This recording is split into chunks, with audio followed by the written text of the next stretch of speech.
They are parents. It's not okay. It's not okay. Medical workers. We didn't know how quickly it's going to spread, who it's going to attack. And life partners. It's devastated my world, Their stories weave a picture of what was happening at Community East Hospital the week Indiana went under a public health emergency. We as a state have lost our first Hoosier to the coronavirus, COVID-19. We are, make no mistake about it, at war with COVID-19. 13 Investigates has learned that war began with testing failures, inaccuracies, and more lives lost than told.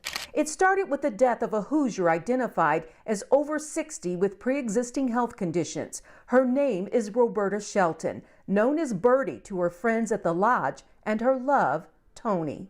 Just a big heart, would help anybody any way she could. That's with that woman every day of her life. Every day for the last 6 years until nearly a week before she died. Tony told us by phone what happened. He took her to the ER early March 7th for a case of bronchitis. She couldn't breathe and was in excruciating pain. I knew there was something different going on, and they tested her and said that she was positive for the virus. Before he was sent home to quarantine, he remembers an eerie conversation with a doctor. He just seemed real nervous, and he asked me what she did for a living, and I told him that she transported cars for a rental company, and he said everybody drives those cars. Birdie was a driver at the Enterprise Hub on West Washington Street. A co-worker who asked not to be identified told 13 Investigates 6 drivers would load into a van to go pick up cars from other locations. The insider says those who worked alongside Birdie ended up sharing more than a ride. They were all reportedly coughing, but no one knew they had been exposed to COVID-19 until 2 days before Birdie died. According to the Enterprise employee, 4 co-workers and 3 of their spouses also got sick. And that's not all. For the first time, 13 Investigates can confirm that 3 other drivers from Birdie's hub died weeks after she did, all of them positive with COVID-19. Started just skyrocketing. It was popping up everywhere. In a statement to 13 Investigates, Enterprise Holdings said, "Our hearts are heavy and our thoughts are with the families. We are sorry for their loss. The reality that the COVID-19 world health crisis has impacted some of our own colleagues in such profound ways is truly devastating for all of us."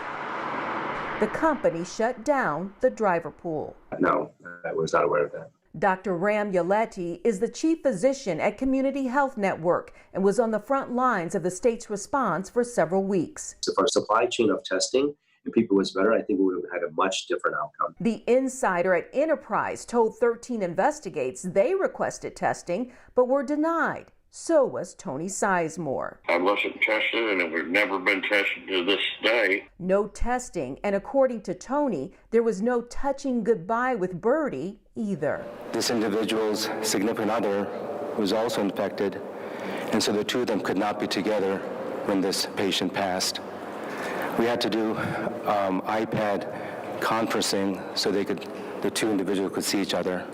Yeah, that was not true at all. From the time they said that she was tested positive, I never seen her, never spoke to her. Tony lives with his grief and now even more questions. He says the virus that claimed his Birdie isn't even officially acknowledged on her death certificate. She speaks that she died of pneumonia. I personally think there's more people dying of it that they're not putting on their death certificates. He's not even convinced Birdie was the first Hoosier to die from COVID-19. Based on this data from the Department of Health, the state might agree. It shows the first COVID-19 death on March 15th, the day before Birdie died. ISDH told 13 Investigates March 15th is the earliest death reported, and that deaths are classified as being due to COVID based on information on the death certificate. It's not always listed as the cause of death. 13 Investigates has also learned the Marion County Coroner, the State Department of Health, and Community were all on alert after an unidentified doctor on the front lines of a COVID unit at Community East died at home on March 15th. 13 investigators learned his name was Dr. Marcus Bolden, a promising 35-year-old seemingly healthy hospitalist. Those who knew him were stunned. According to the Marion County Chief Deputy Coroner, he was suspected to have COVID, was tested, and he was negative. The State Department did check that out, yes. He did not succumb to COVID-19, so it's not an opinion, it's a fact that he did not have COVID-19 when he passed. That was not the cause of death. Autopsy findings 12 weeks later revealed Dr. Bolden died from an intracranial or brain aneurysm due to hypertensive cardiovascular disease. I think we're just trying to be thorough at the time. Experts fear some COVID-related deaths are being missed. I do think the number of deaths is vastly underestimated. All right, ambulance, what's the address for your emergency? Take the case of this 32-year-old. No, this should not be happening. Grief is still fresh for Latanya and Leonard Heiser Jr.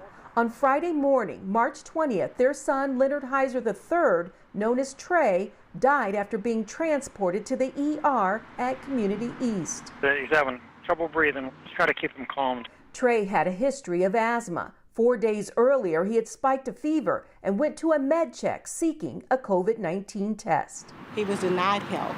He was sent home and told to go quarantine, watching my child, a grown man, say, "Mommy, this hurts." Nothing could prepare the family for the news to come. Hours after arriving to the ER, Trey suffered a heart attack and died.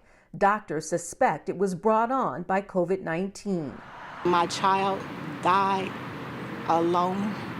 That's heart-wrenching. Trey got a COVID-19 test, something he couldn't get when he was alive. And there was more devastating news. What do you mean they didn't count him? Indiana did not include Trey's case in its initial COVID-19 death count.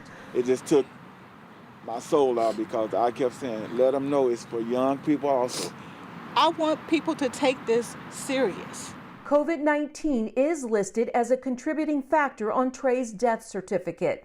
ISDH will only say the state's earliest probable COVID-19 deaths occurred on March 20th, the same day Trey died. The state now lists 192 probable deaths related to COVID-19. It's unclear how many more cases there could be prior to the state declaring an emergency. Both the Heisers and Tony Sizemore want the state to take more precautions because losing a loved one is forever.